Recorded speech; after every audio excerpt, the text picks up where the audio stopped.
Welcome students. आज बेटा हम लोग नेक्स्ट सैंपल पेपर करेंगे। सबसे पहले एमसीक्यू से स्टार्ट करेंगे। पहला एमसीक्यू है the value of Henry constant is, कि जो हेनरी कांस्टेंट की वैल्यू है वो कैसे वेरी करती है। Is greater for the gases with higher solubility. पहले तो अपना फॉर्मूला लिख लो, आपको पता लग जाएगा। P is equal to K H into X. ठीक है, तो यहाँ पे आप देखो P over X is equal to K H.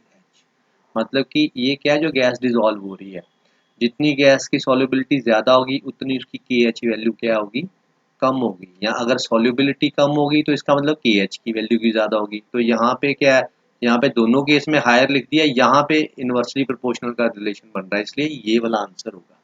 ठीक है, नेक्स्ट क्वेश्चन है the statement of the mass of gas dissolved in a given mass of a solvent at any temperature is proportional to the pressure of the gas above the solvent। ये हम लोग कई बार पढ़ चुके हैं। तो this is your Henry law, यही वाली स्टेटमेंट है। ठीक है, तो इसका आंसर हो गया ए। नेक्स्ट क्वेश्चन है हमारे पास what is the normality of 0.1 molar NaOH। बेटा पहली तो बात यह है कि जो नॉर्मेलिटी का रिलेशन होता है वो मोलैरिटी इनटू एन फैक्टर होता है। ठीक है, ये एन फैक्टर डिपेंड करता है कि जो सल्यूट है आपके पास वो कौन सा है, वो एसिड है या बेस है या ऑक्सीडाइजिंग एजेंट है या रिड्यूसिंग एजेंट है, उस हिसाब से हम लोग एन की वैल्यू फिल करते हैं। दूसरी बात मैं यहाँ पे आपको ये समझाना चाहूँगा कि कई बार क्या होता है कि हमारा ना फॉर्मूला हम भूल जाते हैं। कई बार एम को इस तरफ लिख देते हैं और एन को इस तरफ लिख देते हैं। तो आप ऐसे ही याद रख सकते हो कि ये एन फैक्टर है तो एन एन दोनों एक साइड पे नहीं होंगे। ठीक है, तो आप इस तरह से याद रख सकते हो। ठीक है, तो अब n की वैल्यू यहाँ पे, अब हमारे पास यहाँ पे क्या है NaOH। अब ये एक बेस है, तो बेस के केस में n फैक्टर कैसे निकालते हैं कि इसके पास कितने रिप्लेसेबल OH आयन है। सीधी सी बात, अगर एसिड होगा तो कितने रिप्लेसेबल H आयन है। तो यहाँ पे एक ही OH आयन है, इसका मतलब वैलेंसी फैक्टर क्या हो गया हमारे पास 1 हो गया। और यहाँ पे H की वैल्यू कितनी है हमारे पास 0.1, तो ये 1 से मल्टीप्लाई करेंगे तो उतना ही आ जाएगा। तो आंसर क्या हो गया 0.1। सॉरी, यहाँ पे 1 था, यहाँ पे मैंने वैल्यू गलत भर दी है। यहाँ पे 1 नॉर्मल है तो 1 इंटू 1 क्या आ जाएगा हमारे पास। यहाँ पे 1 मोलैरिटी थी ना, तो इसके साथ मल्टीप्लाई किया तो ये नॉर्मेलिटी में कन्वर्ट हो जाएगा, तो आंसर आ जाएगा 1 नॉर्मल। तो हमारे पास ये वाला आंसर है। ठीक है, नेक्स्ट देखते हैं हम लोग। मैं इसको नीचे कर देता हूँ।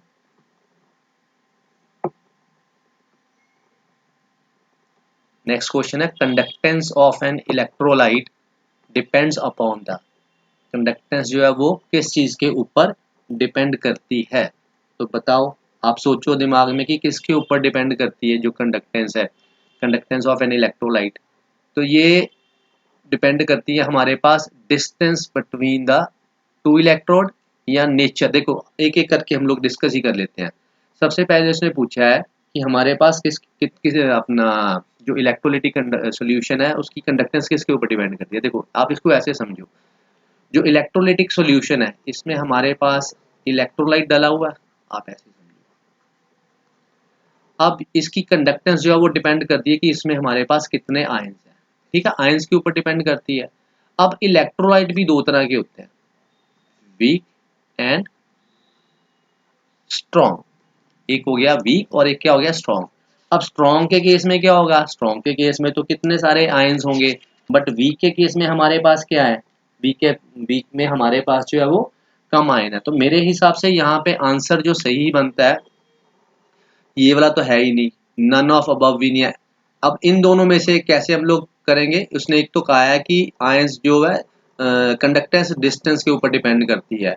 तो कंडक्टेंस बेसिकली नेचर के ऊपर डिपेंड करती है, क्योंकि हमें पता होना चाहिए कि ये वीक इलेक्ट्रोलाइट है कि स्ट्रॉन्ग इलेक्ट्रोलाइट है। अगर स्ट्रॉन्ग इलेक्ट्रोलाइट होगा तो आयंस ज्यादा होंगे तो कंडक्टेंस ज्यादा होगी, वीक इलेक्ट्रोलाइट है तो कम आयंस होंगे तो कम कंडक्टेंस होगी। बेसिकली यहाँ पे नेचर की बजाय भी वर्ड टाइप होना चाहिए था, टाइप ऑफ इलेक्ट्रोलाइट।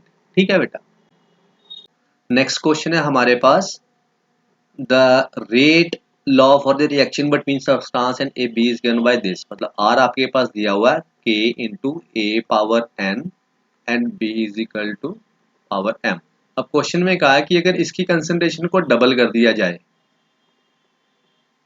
इसकी कंसंट्रेशन को क्या कर दिया जाए, डबल कर दिया जाए, और इसकी कंसंट्रेशन को क्या कर दिया जाए, हाफ कर दिया जाए, तो जो नया रेट है वो किसके इक्वल होगा। ये नया रेट किसके इक्वल होगा, तो हम ऐसे करते हैं, इसको बाहर पहले लिख लेते हैं। तो यहाँ से 2 जब बाहर निकालेंगे तो हमारे पास आएगा 2 पावर n। यहाँ से इस चीज पोर्शन को बाहर निकालेंगे तो क्या आएगा हमारे पास, ये वाले पोर्शन को 1/2 पावर n। बाकी अंदर वैसे का वैसे ही लिख देते हैं। तो अब ध्यान से देखो, यहाँ पे ये k आ गया यहाँ पे। तो अभी आप देखो ये वाला पूरा का पूरा पोर्शन क्या है, ये बेसिकली यही चीज है ना, यही है ना r। तो यहाँ पे आप देखो, यहाँ पे मैंने ये एक चीज अलग हो गई मेरे पास और ये वाला पार्ट अलग हो गया। अब यहाँ पे मैं लिख सकता हूँ 2 इंटू 2 माइनस एम, और लिख सकता हूँ 2n माइनस एम।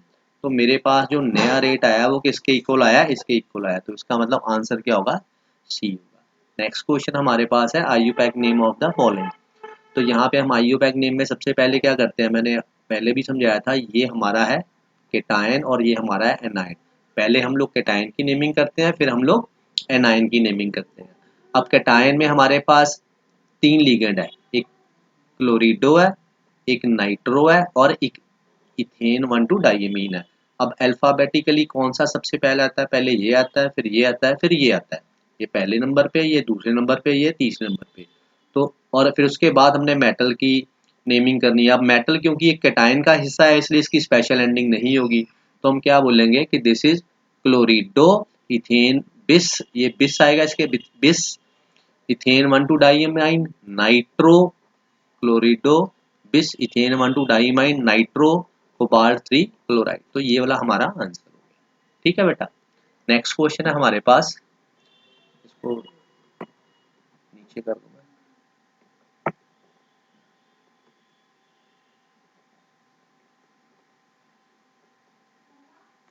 हाँ, इस पे अब बताना है आपने कि what should be the correct IUPAC name of the this. ये एक नाम लिखा है, इसके लिए कहता है ये नाम सही नहीं है, इसके लिए करेक्ट IUPAC नेम क्या होगा। अब आप ध्यान से देखो, 2 इथाइल वो कह रहा है, ब्रोमोमीथेन मतलब मीथेन के साथ Br लगा हुआ है, और डाई इथाइल बोल रहा है, मतलब इस तरफ भी वो कह रहा है कि इथाइल ग्रुप लगा हुआ है और इस तरफ भी इथाइल लगा हुआ है। इसका मतलब इसके पास एक H होगा, तभी 4 पूरे होंगे कार्बन के बॉन्ड। अब वो इसी को ले रहा है कि ब्रोमोमीथेन, और ये 2 को साइड चेन मान रहा है, जबकि ये गलत नाम है, इसका नाम ऐसे नहीं होना चाहिए। हमें लॉन्गेस्ट चेन सेलेक्ट करनी होती है। तो लॉन्गेस्ट चेन कौन सी होगी, आप यहाँ से खुद देखो, ये चाहे इधर से स्टार्ट कर लो चाहे इधर से कर लो, क्योंकि जो ब्रांच है वो तीसरे नंबर पे ही पड़ेगी, 1 2 3 4 और ये 5। तो हम क्या कहेंगे, 3 के ऊपर क्या है, 3 के ऊपर है हमारा ब्रोमो, और पूरा क्या है हमारे पास पेंटेन। तो इसका मतलब हमारे पास यहाँ पे 3 ब्रोमो पेंटेन, ये वाला आंसर आ गया। नेक्स्ट क्वेश्चन है हमारे पास, aldehyde other than formaldehyde react with Grignard agent to give addition product which on hydrolysis give this. ये मैंने आपको पिछले सैंपल पेपर में भी आप देख लेना, क्वेश्चन बताया था कि एल्डिहाइड फैमिली का सबसे पहला मेंबर होता है फॉर्मेल्डिहाइड, और उसके बाद हम लोग यहाँ पे फिर इस वाले पार्ट को चेंज करते जाते हैं, पहले मिथाइल लगाते हैं, फिर इथाइल लगाते हैं, फिर प्रोपाइल, जो मर्जी लगाइए। ठीक है, ये हायर मेंबर के लिए हो गया। और उसके बाद फिर आ गया ये कीटोन। आप याद रख लो, जब इसकी ग्रिग्नर एजेंट के साथ रिएक्शन करवाते हैं, मैं पिछला सैंपल पेपर आप चेक कर लेना, तो मैंने ऑलरेडी वहां पे बताया हुआ है, करके भी दिखाई थी रिएक्शन, कि इसके केस में हमेशा प्राइमरी अल्कोहल बनता है, इसके केस में सेकेंडरी अल्कोहल बनता है, और इसके केस में टर्शरी अल्कोहल जो है बनता है। ठीक है बेटा। नेक्स्ट क्वेश्चन है हमारे पास, अब करके भी दिखा देता हूँ, अगर आपको ज्यादा तो आप ऐसे कर सकते हो, RCOH प्लस, यहाँ पे मैं RMgX लूंगा डैश, यहाँ इसके ऊपर नेगेटिव चार्ज, इसके ऊपर पॉजिटिव चार्ज है, इसके ऊपर सॉरी इसके ऊपर नेगेटिव आता है, क्योंकि ये ऑर्गेनोमेटालिक कंपाउंड है ना, इसके ऊपर प्लस आता है। तो यहाँ पे हमारे पास पॉजिटिव वाला जो जाएगा वो इसके पास जाएगा, और ये इधर को बॉन्ड शिफ्ट होगा, और ये इसके पास जाएगा। अगर आप ध्यान से देखो तो मेरे पास क्या बन रहा है, OMgX, यहाँ पे H, यहाँ पे R डैश। अब उसकी मैं हाइड्रोलिसिस करूंगा एसिडिक, तो यहाँ से बॉन्ड टूटेगा, H इधर को चला जाएगा, OH इसके पास चला जाएगा। तो मेरे पास देखो क्या बन रहा है, RC, यहाँ पे OH आ गया, यहाँ पे H पहले से था, नीचे भी R डैश है, प्लस MgOHX। अब ध्यान से देखो ये क्या बन गया, आपका सेकेंडरी बन गया। अब यही यहाँ पे अगर आप H लिया होता तो यहाँ पे भी H होना था, यहाँ पे भी H होना था, तो वो आपका प्राइमरी अल्कोहल बन जाना था।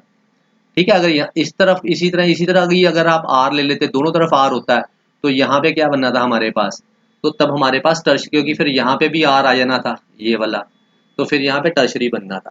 ठीक है बेटा। नेक्स्ट क्वेश्चन हमारे पास है the formation of cyanohydrin from acetone. ये हमारे पास एसीटोन है, प्रोपेनोन को बोलते हैं हम लोग एसीटोन।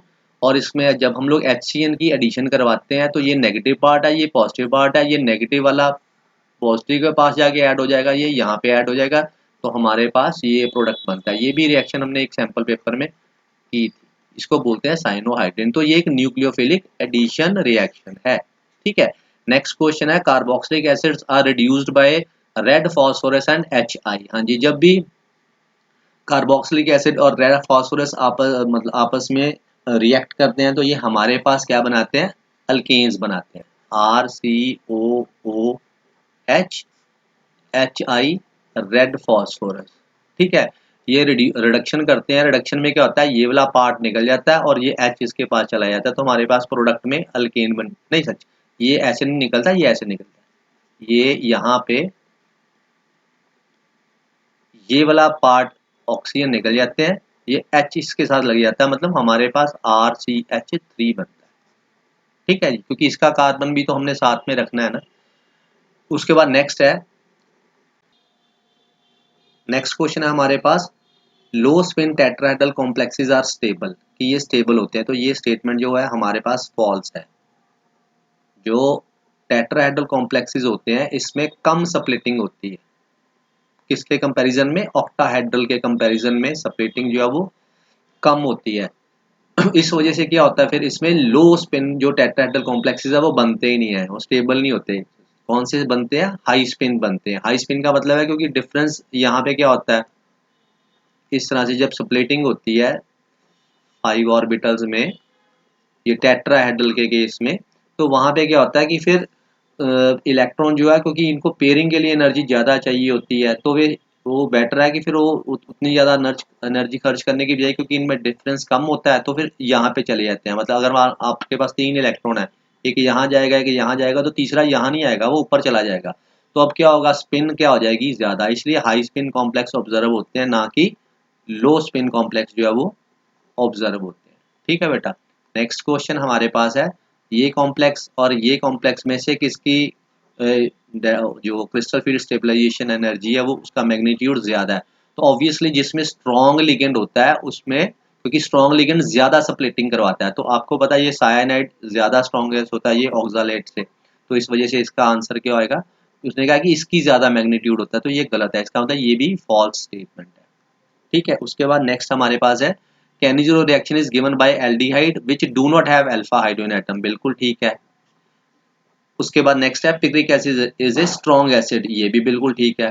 पिक्रिक एसिड होता गया 2,4,6 ट्राई नाइट्रोफिनोल, इस पे यहाँ पे एक पैरो पे और एक यहाँ पे 2,4,6 ट्राई नाइट्रोफिनोल, इसको पिक्रिक एसिड बोलते हैं।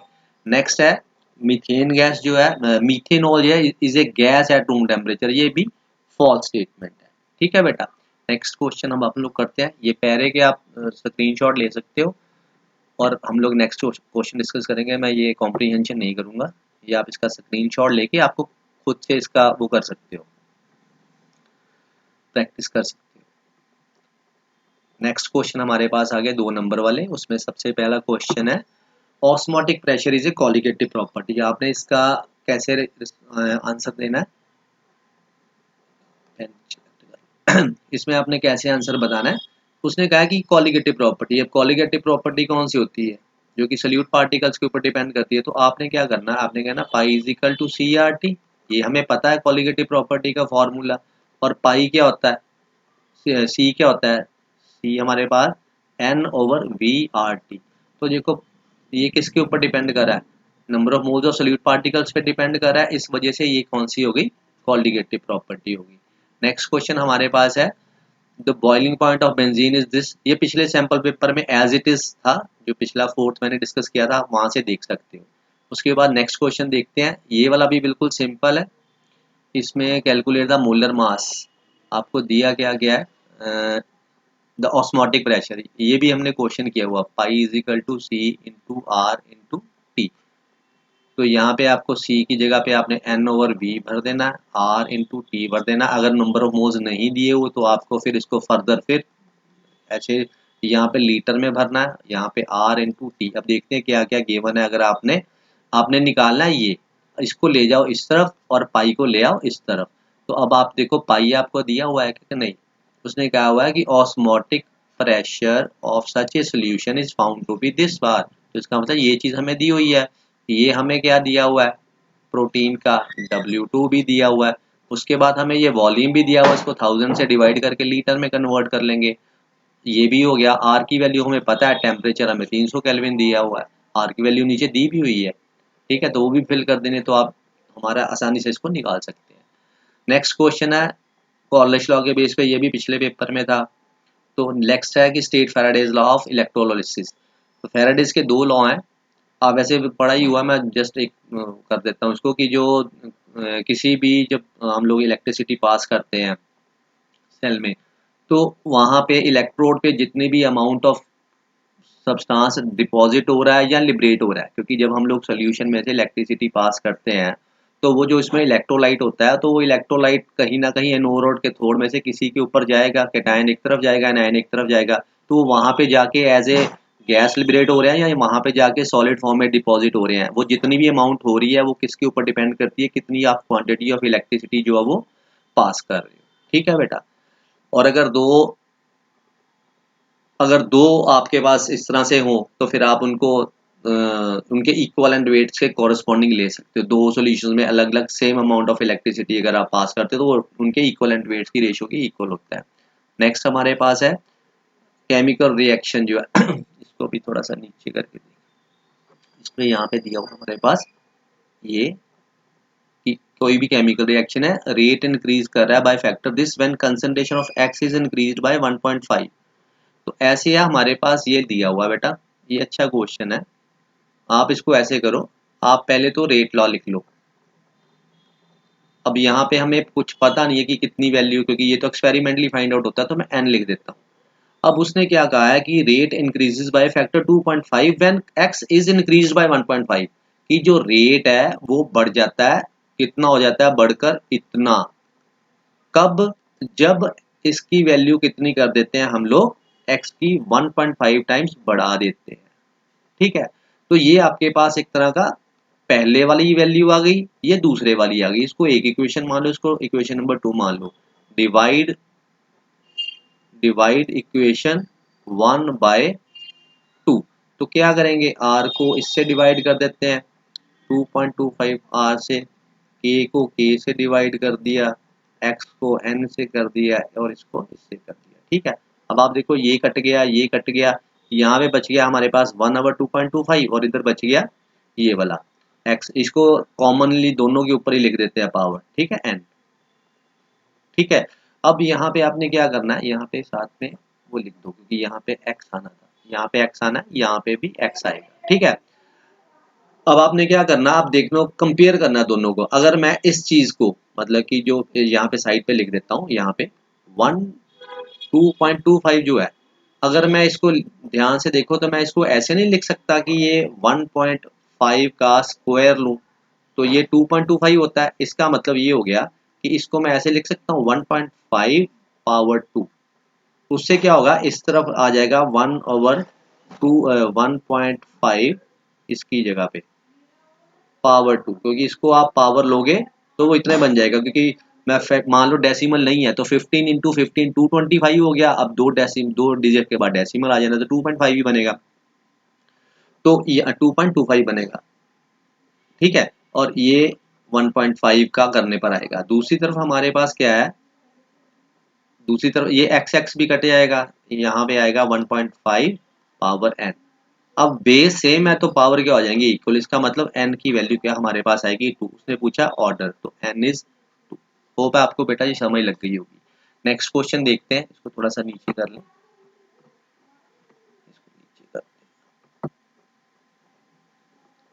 अगला क्वेश्चन है, आपने रेट कांस्टेंट दिया हुआ, हाफ लाइफ पीरियड निकालना है। ये सीधा सीधा ही आप फार्मूला पुट करके निकाल सकते हो, कोई इसमें नहीं करने वाली चीज नहीं है, कितनी बार कर चुकी है ऐसे न्यूमेरिकल्स। ठीक है, तो आपको फार्मूला भी पता है कि कौन सा लगेगा। यहाँ पे T half is equal to 0.693 over K. यहाँ पे आपको क्या निकालना है, रेट कांस्टेंट दिया हुआ, आपको ये निकालना है, इसका मतलब इसको उठा के इधर ले जाओ, इसको उठा के इधर ले आओ, ठीक है। उसके बाद नेक्स्ट क्वेश्चन हमारे पास है कि what is the effect of concentration on the rate of reaction. देखो जितनी ज़्यादा कंसंट्रेशन होएगी उतनी ज़्यादा कोलिजन्स बढ़ेंगी, जितनी ज़्यादा कोलिजन्स बढ़ेंगी ऑब्वियसली उतनी ज़्यादा रेट ऑफ रिएक्शन भी बढ़ेगा, ठीक है, क्योंकि कोलिजन ज़्यादा होंगी, मॉलिक्यूल एक दूसरे के साथ कोलाइड करेंगे and they will result into the product, और इफेक्टिव कोलिजन भी ऑब्वियसली बढ़ेंगी अगर कोलिजन्स बढ़ती हैं तो, ठीक है। लेंथेनाइट कॉन्ट्रैक्शन हमें पता ही है, कॉन्ट्रैक्ट का मतलब साइज का श्रिंक होना, जब हम लेफ्ट से राइट की तरफ मूव करते हैं लेंथेनाइट सीरीज में तो साइज डिक्रीज करता है due to poor shielding of 4f orbitals. Next question है कि ये वाला कंपाउंड लो स्पिन कॉम्प्लेक्स है, ये वाला कंपाउंड जो हाई स्पिन कॉम्प्लेक्स है, तो हम लोग देख लेते हैं कि क्यों, क्योंकि वैसे तो सीधी बात है लो स्पिन का मतलब है कि स्ट्रॉन्ग लिगेंड लगा होगा। स्ट्रॉन्ग लिगेंड क्या करते हैं, आप ऐसे याद रखो, जो स्ट्रॉन्ग लिगेंड होते हैं ना, जब ये मेटल के पास जाते हैं तो अगर वहां पे सपोज करो ऐसे अनपेड इलेक्ट्रॉन पड़े हुए हैं, तो ये अपनी स्ट्रॉन्ग फील्ड होने की वजह से क्या करते हैं कि उनको कहते हैं कि आप पेयर करो, यहाँ पे खाली करो जगह, तो स्ट्रॉन्ग है ना वो, तो पेयर अप करवा देते हैं। जब पेयर करवा देंगे तो उनकी स्पिन क्या हो जाएगी, कम हो जाएगी। स्पिन कैसे कम हो जाएगी, मान लो मैं कहूँगी यहाँ पे स्पिन कितनी है, तो आप कहोगे जो इलेक्ट्रॉन एक इलेक्ट्रॉन की कितनी होती है, प्लस हाफ, तो 4 इलेक्ट्रॉन की मिलके कितनी हो जाएगी, plus half plus half plus half, तो 2 बन जाएगी। अगर यही पेयर हो जाए, मतलब ये इसके पास चला जाए, ठीक है, या ये वाला सॉरी ये वाला इधर चला जाए, ये वाला इधर चला जाए, तो क्या हो जाएगा, ऐसे पेयरिंग हो जाएगी। तो पेयरिंग होने से क्या होगा, पेयरिंग होने से क्या होगा, अब प्लस हाफ तो नीचे वाले की माइनस हाफ लेते हैं, तो plus half minus half zero हो गई, plus half minus half zero हो गई, ठीक है। तो इस तरह से हमने ये बताना है कि ये लो स्पिन कॉम्प्लेक्स इसलिए क्योंकि यहाँ पे स्ट्रॉन्ग फील्ड है। जब आप इसकी डायग्राम बनाओगे तो ये जो अनपेयर्ड इलेक्ट्रॉन होंगे उनको पेयर करवा देगा, यहाँ पे पेयरिंग नहीं होएगी, ठीक है, इसलिए ये हाई स्पिन कॉम्प्लेक्स है।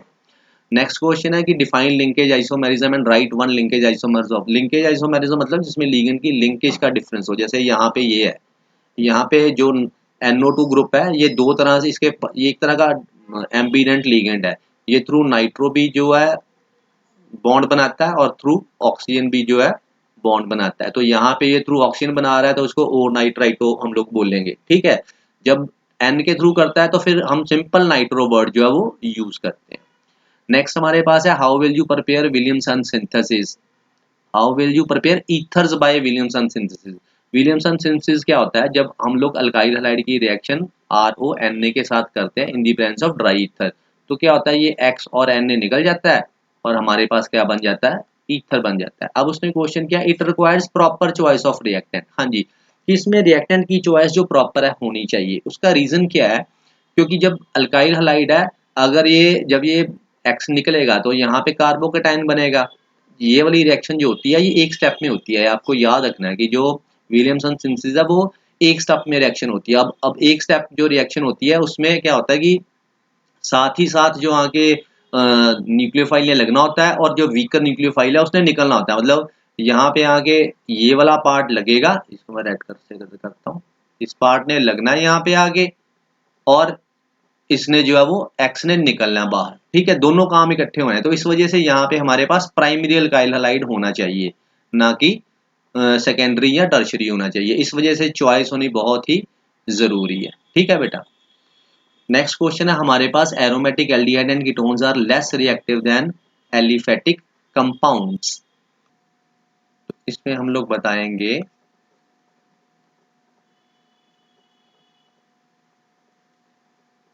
ठीक है, पहली बात तो यह है कि यहाँ पे जो है कार्बन है वो डबल बॉन्ड के साथ मौजूद है, मतलब ये वाला जो कार्बन है ये एक तरह का आप इस तरह से देखो इसको, इसको मैं दोबारा से बनाता हूँ क्योंकि अगर आप यहाँ पे देखो,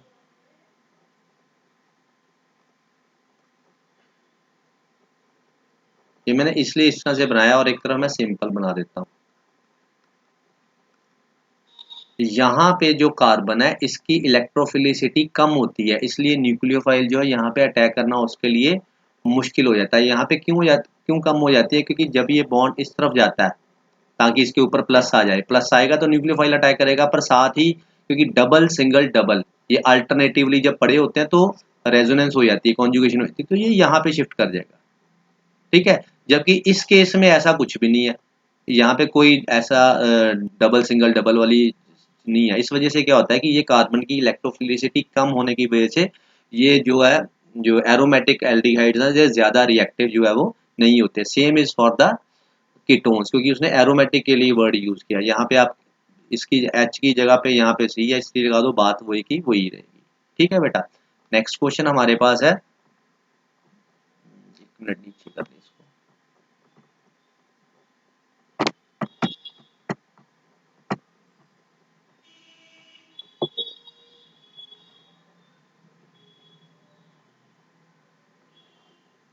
हाँ जी, इसमें ये क्वेश्चन है, aniline does not undergo Friedel craft reaction.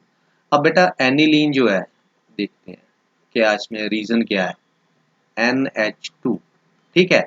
अब फ्रीडल क्राफ्ट रिएक्शन क्या होती है? फ्रीडल क्राफ्ट रिएक्शन दो तरह की होती है, वो बता देता हूँ। इसमें एक तो होती है alkylation in the presence of ferric chloride, या असाइलेशन जो in the presence of anhydrous aluminium chloride भी ले सकते हो, फेरिक क्लोराइड भी, जो मर्जी दोनों में से ले लो। लुईस एसिड होना चाहिए, basically this is Lewis acid. ठीक है। अब होता क्या है, ये लोन पेयर होने की वजह से ये एक बेस का काम कर रहा है और ये हमारा एसिड है। ठीक है। अब होगा क्या, जब बेस जो है वो, जैसे ये आपका बेस हो गया, ये आपका लुईस एसिड क्या हो गया, दोनों में से कोई ले लो, ये लुईस एसिड है तो ये लोन पेयर इसको दे देता है।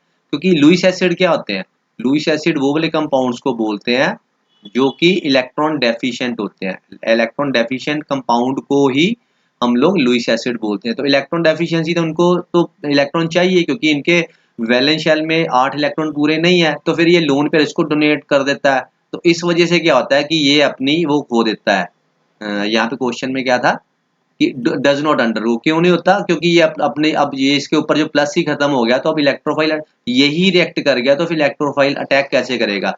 इलेक्ट्रोफाइल तो हम लोग अपना जो लुईस एसिड है ये हम लोग इसलिए डाल रहे थे कि ये हमारी हेल्प करेगा इसमें से इलेक्ट्रोफाइल जनरेट करने में। जैसे सपोज करो ये मेरे पास CH3Cl था, अल्काइलेशन के लिए मैंने क्या किया, मैंने एक लुईस एसिड लिया, चाहे फेरिक क्लोराइड ले लो चाहे एल्यूमिनियम क्लोराइड ले लो। ठीक है। तो ये क्या करता है, ये यहां से बॉन्ड को तोड़ता है। अब यहाँ पे क्या होगा, एक मेरे पास बनेगा ये वाला और एक मेरे पास बनेगा ये वाला। अब क्योंकि ये लुईस एसिड है, इलेक्ट्रॉन डेफिशिएंट कंपाउंड है, तो ये क्या करेगा, ये इसको संभाल लेगा। तो मेरे पास क्या बन जाता है, ये FeCl4 नेगेटिव, प्लस दूसरी तरफ हमारे पास क्या बनता है, S3 प्लस। अब ये जो इलेक्ट्रोफाइल बनता है, अब ये जो रिंग के ऊपर NH2 होता है, तो वो रिंग में अगर इलेक्ट्रॉन देगा तो हम सोचते हैं कि ये इसके ऊपर जाके क्या करेगा, अटैक कर देगा। पर चक्कर क्या है ऑर्थो पैरा पे, पर चक्कर क्या है कि ये जो लोन पेयर है, ये तो लुईस एसिड ने इसको जो काम करना था उसकी बजाय इससे लोन पेयर ले लिया और इसकी जो है इलेक्ट्रॉन रिलीजिंग नेचर को ही खत्म कर दिया, जिससे कि उसने इलेक्ट्रॉन को रिंग के ऊपर डायरेक्ट करना था कि कहाँ पे आके लगना है, वो खुद ही रिएक्ट कर गया। और फिर जब ये खुद ही रिएक्ट कर गया तो फिर वो इसमें से वो जो उसने ये पैदा करना था, इलेक्ट्रोफाइल क्रिएट करना था, जनरेट करना था, वो कर ही नहीं पाएगा। ठीक है बेटा। इसी तरह से नेक्स्ट क्वेश्चन हमारे पास है कि amines have higher boiling point than tertiary means. देखो अमाइंस के केस में बॉइलिंग पॉइंट क्यों ज्यादा है, टर्शरी के केस में क्यों नहीं है, तो ये सिंपल आपको देख के पता लग जाएगा। बॉइलिंग पॉइंट कब होता है, जब ऐसे मीन्स का एक मॉलिक्यूल दूसरे मीन मॉलिक्यूल के साथ एंड अच्छे से जुड़ा हुआ हो। ठीक है। मतलब मॉलिक्यूल मॉलिक्यूल आपस में एक्सटेंसिवली इनके बीच में बॉन्डिंग हो, और इसी तरह से इसके भी बार बार लिखो और उनके बीच में भी हो। अब आप खुद देखो, एक चीज नोट करो कि इसमें तो ये NH बॉन्ड है जो कि क्या है, पोलर है, इस वजह से ये दूसरे को खींचेगा। इसी तरह से ये भी पोलर है, ये इसको खींचेगा। तो सारे मॉलिक्यूल एक दूसरे के साथ इंटरमॉलिक्यूलर बॉन्डिंग के थ्रू जुड़े हुए हैं, जबकि यहाँ पे कोई हाइड्रोजन प्रेजेंट ही नहीं है, इस वजह से ये एक दूसरे को अपनी तरफ नहीं खींच पाएंगे। ठीक है। तो इस वजह से इनके बीच में बॉन्डिंग वीक होगी और इनका बॉइलिंग पॉइंट जो होगा वो बहुत ज्यादा कम होगा। ठीक है। नेक्स्ट विटामिन ए हमें पता है क्या होता है, रेटिनॉल। ये मैंने शॉर्ट भी डाला हुआ है, उसमें रेटिनॉल का जो केमिकल नेम है, जितने भी विटामिन के वो याद रखने के तरीके मैंने बताया हुआ है। डेफिशिएंसी से क्या होता है, हम छोटी क्लासेस में पढ़ते आ रहे हैं, जो नाइट ब्लाइंडनेस होती है वो विटामिन ए की वजह से होती है। नेक्स्ट क्वेश्चन है हमारे पास केसी निकालना है। ये भी आपको पता है लॉग केसी किसके इक्वल होता है, log KC is equal to, ये होता है आपके पास E naught cell N E naught cell 0.0591। ये फार्मूला आपके पास है। यहाँ से आपने क्या करना, ई नॉट सेल दिया हुआ, ये चीज़ दी हुई है, यहाँ से आपको पता लग जाएंगे कि कितने इलेक्ट्रॉन जो है उनका आदान प्रदान हो रहा है, वो यहाँ पे कर सकते हो। मतलब कि यहाँ से आप देख सकते हो कि कितने इलेक्ट्रॉन चेंजेस आ रहे हैं। यहाँ पे +2 में चेंज हो रहा है, 2 इलेक्ट्रॉन है, बट कितने आयन है, 3 है, तो 3 दूनी क्या हो जाएंगे 6। अब आप रिएक्शन बना के भी कर सकते हो, तो आपको ज़्यादा अच्छा जो मैंने आपको तरीका बताया हुआ है, तो वो n भर देना ये करके, तो log के सी आ जाएगा। उसके बाद आपने इसका क्या ले लेना है, एंटी लॉग ले लेना, तो आपको आंसर मिल जाएगा। ठीक है, नेक्स्ट क्वेश्चन हमारे पास है the resistance of 0.25 molar solution of an electrolyte is this. तो ये ऑलरेडी कितनी बार क्वेश्चन कर चुके हैं कि मोलर कंडक्टिविटी निकालनी है, तो इसके लिए हमें फार्मूला पता है, इसके इक्वल होता है बटा, इसके बाद यहाँ पे आएगी मोलैरिटी। अब आमतौर पे क्या होता है, हमें के डायरेक्ट नहीं दिया होता, के को निकालना पड़ता है किस फॉर्मूले से, R is equal to R into L over A. तो यहाँ पे देखो आपको रेजिस्टेंस दी हुई है या कंडक्टेंस दी हुई है, यहाँ पे आपको resistance of this solution is this, तो ये आपके पास क्या हो गई मोलैरिटी, ये आपके पास क्या हो गई रेजिस्टेंस। ठीक है बेटा, ये आपके पास क्या हो गया एल, और यहाँ पे एरिया हो गया ये। तो आपके पास सारी चीज़ें हैं, इसमें भर के आप भर लोगे, फिर उसके बाद इसको इसमें फिल कर देना, और ये जो ए की वैल्यू है ये यहाँ पे आ जाएगी। ठीक है बेटा, इसी तरह से नेक्स्ट क्वेश्चन आ गया केमिकल काइनेटिक्स, परसेंटेज वाला है। मैं आपको कई बार बता चुका हूँ कि ऐसे सम्स बड़े इजी होते हैं। परसेंटेज जहाँ भी लिखा आ जाए, ए आपने क्या लेना है 100, एक्स आपने क्या लेना है 15, बस। तो इन दोनों चीज़ों से देखो टाइम दिया हुआ है, तो यहाँ से हमें के निकल आएगा, क्या होगा हमारे पास 2.303 ओवर टाइम कितना दिया हुआ 20 मिनट, लॉग ए यहाँ पे कितना भरेंगे 100, नीचे क्या आएगा 100 माइनस 15, तो ये 100 100 ओवर 90 85 आ जाएगा। उसको आप सॉल्व करके ये के की वैल्यू कुछ ना कुछ आ जाएगी। उसके बाद आपने फिर how long it will take to complete 60%, तब आपने 60% के लिए टाइम निकाल लेना। उसने हाउ लॉन्ग पूछा ना, हाउ लॉन्ग का मतलब टाइम बताओ कितना लगेगा, तो आप यहाँ क्या करोगे, यहाँ पे के भरना, ये के कहाँ से आएगा यहाँ से आएगा, और लॉग ए यहाँ पे क्या भरना है 100, क्योंकि परसेंटेज दी हुई है, कितनी दी हुई है 60, तो यहाँ पे 100 ओवर 40 आ जाएगा। आप इसको भी सॉल्व कर लोगे, सारा सॉल्व करके टी हाफ आ जाएगा। ठीक है बेटा, नेक्स्ट क्वेश्चन देखते हैं नीचे करके।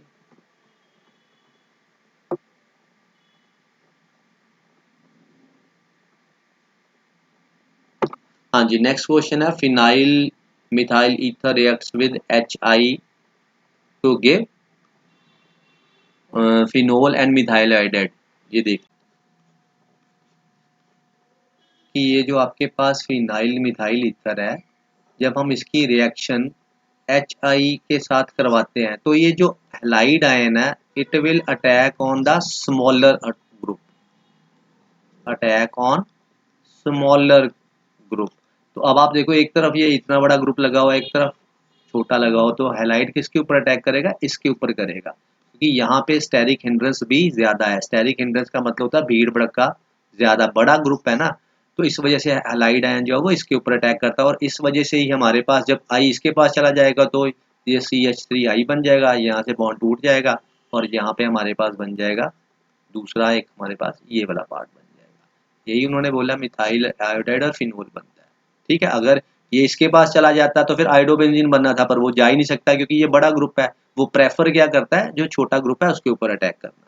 नेक्स्ट हमारे पास क्वेश्चन है कि जो अल्कोहल है वो किस तरह से रिएक्ट करते हैं।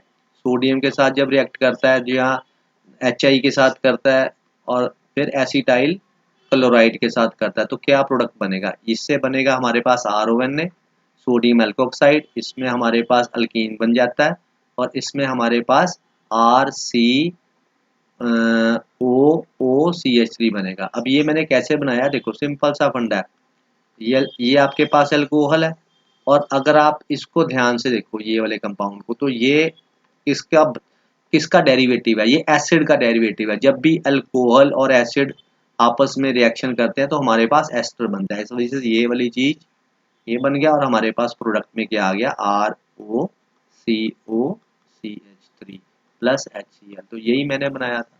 ठीक है बेटा, अब नेक्स्ट क्वेश्चन हमारे पास है कि एनिलीन को एसिटाइलाइड में कैसे कन्वर्ट करेंगे।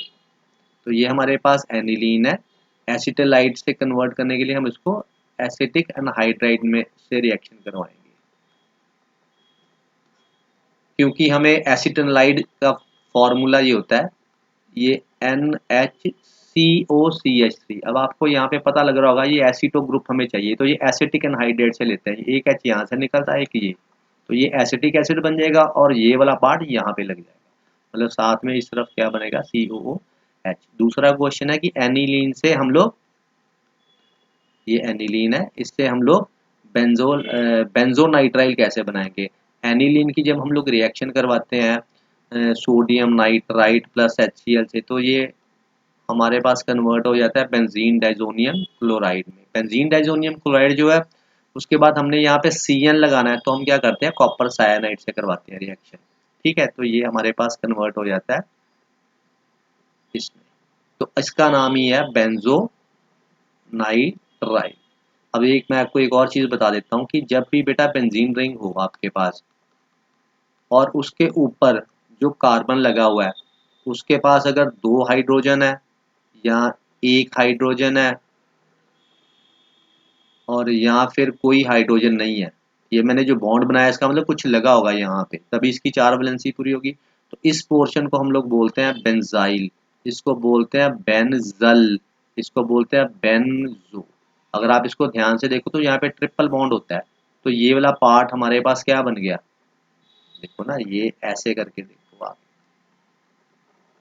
तो ये वाली चीज क्या बन गई, ये बेंजो हो गया ना आपका, यहाँ बता रहे, तो साथ में ये साइनाइड का नाइट्रोजन नाइट्राइल कहलाता है, तो ये बेंजो नाइट्राइल, तब इसका नाम दिया गया। ठीक है, इसी तरह से नेक्स्ट है एनिलीन से बेंजीन बनाना। तो एनिलीन से बेंजीन बनाना तो मुझे क्या करना पड़ेगा, NH ग्रुप को उड़ाना पड़ेगा। ठीक है, तो NH ग्रुप को उड़ाने के कई तरीके हैं। इसको पहले मैं क्या कर दूं, इसको मैं बेंजीन डाइजोनियम क्लोराइड में कन्वर्ट कर लूं, अभी जो पीछे रिएक्शन की है।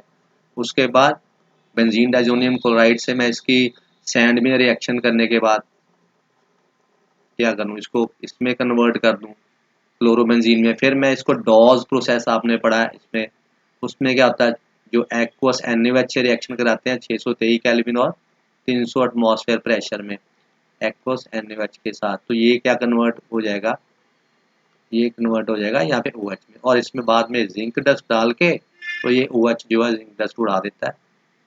ठीक है, यहाँ पे H रह जाएगा, मतलब बेंजीन बन जाएगी, इसको चाहे मत भी लिखो। ठीक है, ये आपके पास प्रोडक्ट बन जाएगा। ठीक है, तो तीनों की तीनों रिएक्शन हो गई हैं। अब नेक्स्ट देखते हैं कि हमारे पास नेक्स्ट कौन सा क्वेश्चन है, इसको नीचे कर देते हैं थोड़ा।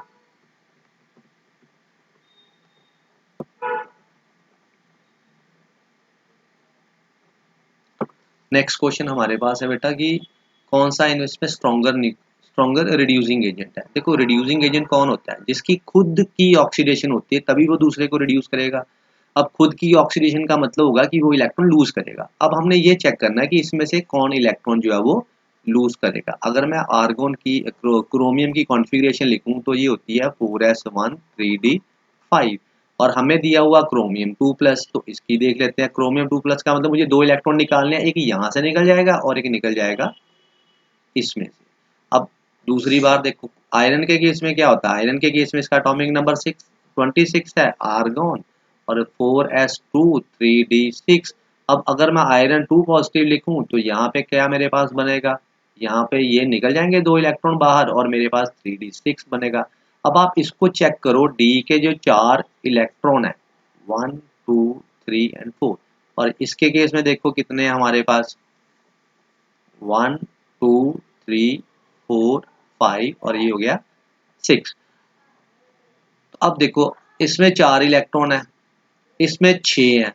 अगर ये चाहेगा कि मेरे को एक इलेक्ट्रॉन मिल जाए, मैं रिड्यूस हो जाऊं ताकि मेरी हाफ फिल्ड हो जाए, और ये क्या चाहेगा कि भाई ये जो एक है ना, ये पंगा डाल रहा है, ये निकल जाए ना तो मेरे 5 हो जाएंगे, मैं हाफ फिल्ड हो जाऊंगा। इसलिए आयरन की टेंडेंसी क्या होगी, वो इलेक्ट्रॉन लूज करना पसंद करेगा और दूसरे को देना पसंद करेगा। इसलिए जो आयरन 2 पॉजिटिव है वो स्ट्रॉन्गर रिड्यूसिंग एजेंट है। उसके बाद नेक्स्ट क्वेश्चन है कि जो आपके जिंक कैडमियम मरकरी है, ये सॉफ्ट है और उनका मेल्टिंग पॉइंट लो है। देखो, सिंपल सी बात है, इनके पास कोई अनपेयर्ड इलेक्ट्रॉन नहीं है। इस वजह से जो मेटल मेटल बॉन्ड है वो क्या होता है, बहुत वीक होता है, और इसी वजह से ये बड़े सॉफ्ट होते हैं। इवन इतने सॉफ्ट होते हैं कि जब जिंक, कैडमियम, मरकरी में हम लोग नीचे की तरफ आते हैं तो ये तो लिक्विड ही हो जाता है। ठीक है बेटा। नेक्स्ट क्वेश्चन है कि D1 configuration is very unstable. उसका रीजन सिंपल सा है, देखो आप D1 किसकी होती है, स्कैंडियम की, जिसका 21 एटॉमिक नंबर है। तो हम कॉन्फ़िगरेशन लिखते हैं 1s2 2s2 2p6 3s2 3p6 4s2 3d1। अब वो कहता है कि ये वाली कॉन्फ़िगरेशन बड़ी अनस्टेबल है। अनस्टेबल क्यों है, आप खुद देखो। अगर ये चाहेगा कि मेरा यार एक इलेक्ट्रॉन ले लो, कारण क्या है, क्योंकि अब ये क्या हो गया, बिल्कुल फील्ड है सारे के सारे, तो ये चीज अक्वायर करने की कोशिश करेगा। इस वजह से ये एक इलेक्ट्रॉन रखेगा नहीं, ये देना ही पसंद करेगा, और यही कारण है कि ये अनस्टेबल है। ठीक है। नेक्स्ट क्वेश्चन है ट्रांजिशन मेटल फॉर्म अलॉय। क्योंकि ट्रांजिशन मेटल जो है किसी भी सीरीज में देख लो, इनके साइज लगभग क्या है, सिमिलर ही है। तो साइज सिमिलर होने की वजह से क्या है कि ये एक दूसरे के लैटिस पोजीशन में आराम से फिट हो जाते हैं। तो यही कारण है कि ये अलॉय बनाते हैं। ठीक है। नेक्स्ट क्वेश्चन है कि ये transition metal and their compound act as a good catalyst. ये गुड कैटालिस्ट क्यों है, देखो इनके पास वेकेंट डी ऑर्बिटल है। ठीक है। ये सरफेस प्रोवाइड करते हैं, वेरिएबल ऑक्सीडेशन स्टेट शो करते हैं जो ट्रांजिशन मेटल है। तो ये इतने पॉइंट होने, आप इसको पेपर में ऐसे लिख सकते हो कि सरफेस प्रोवाइड करते हैं। उससे क्या होगा कि जैसे कई बच्चों की इंग्लिश ठीक नहीं होती, तो वैसे सीधा सीधा ही लिख दें, पॉइंट्स ही लिख दें, कीवर्ड्स लिख दें, तो पता लग रहा है कि वेकेंट डी ऑर्बिटल्स होते हैं, सरफेस प्रोवाइड करते हैं, वेरिएबल इनकी ऑक्सीडेशन होती है। तो ये these are the reason due to which they act as a good catalyst. इसी तरह से नेक्स्ट क्वेश्चन है कि ये कलर्ड कंपाउंड बनाते हैं। तो इसमें भी आप याद होगे क्यों कलर्ड कंपाउंड बनाते हैं, तो आप कहोगे कि उनमें कलर्ड कंपाउंड इसलिए बनाते हैं क्योंकि इनमें इनकम्प्लीट डी ऑर्बिटल होते हैं, या इनकम्प्लीट डी ऑर्बिटल्स होते हैं। और सेकेंडली दूसरा रीजन क्या है इसमें कि ये इनमें डी डी ट्रांजिशन होती है, इसकी वजह से ये कलर्ड कंपाउंड बनाते हैं। नेक्स्ट क्वेश्चन है कि ये सारी रिएक्शंस हमने की हुई हैं, फिंकलस्टीन रिएक्शन की हुई है। फिंकलस्टीन रिएक्शन में क्या होता है, हम लोग सोडियम आयोडाइड से in the presence of acetone reaction करवाते हैं, और ये बेसिकली हैलाइड एक्सचेंज रिएक्शन है। इनको याद रखने के मैंने तरीके बताए हुए हैं एक अपनी वीडियो में, शॉर्ट जितनी भी रिएक्शंस है। बल्ज-हाइमन रिएक्शन में क्या है, bulge-hymen reaction benzene diazonium chloride में फ्लोरोबोरिक एसिड जो है वो डालते हैं, तो इसमें क्या हमारे पास बनता है, यहाँ पे फ्लोरीन लग जाता है, जो मेन प्रोडक्ट मैं लिख रहा हूँ। विलियमसन सिंथेसिस हमने कर लिया अभी इसी में। वुर्ज फिटिक रिएक्शन में क्या होता है कि एक रिएक्टेंट वुर्ज का और एक फिटिक का, मतलब एक अल्काइल हलाइड और दूसरा अराइल हलाइड, बीच में सोडियम के दो एटम। ठीक है। तो ये बीच में ऐसे निकल जाता है, तो हमारे पास क्या बनेगा, ड्राई ईथर की प्रेजेंस में ये रिएक्शन होगी और ठीक है, ये अल्काइल बेंजीन बन गया प्लस 2Na। ठीक है जी। नेक्स्ट क्वेश्चन हमारे पास है व्हाट आर ऑलमैन रिएक्शन क्या थी, ऑलमैन रिएक्शन थी जो आयोडोबेंजीन के केस में होती थी। मतलब आपको अराइल आयोडाइड प्लस कॉपर की प्रेजेंस में रिएक्शन करवानी है और उल्टा करके लिख देना, तो ये बीच में निकल जाएगा, तो ये कपलिंग हो जाएगी, तो डाइफिनाइल बन जाएगा हमारे पास। ठीक है।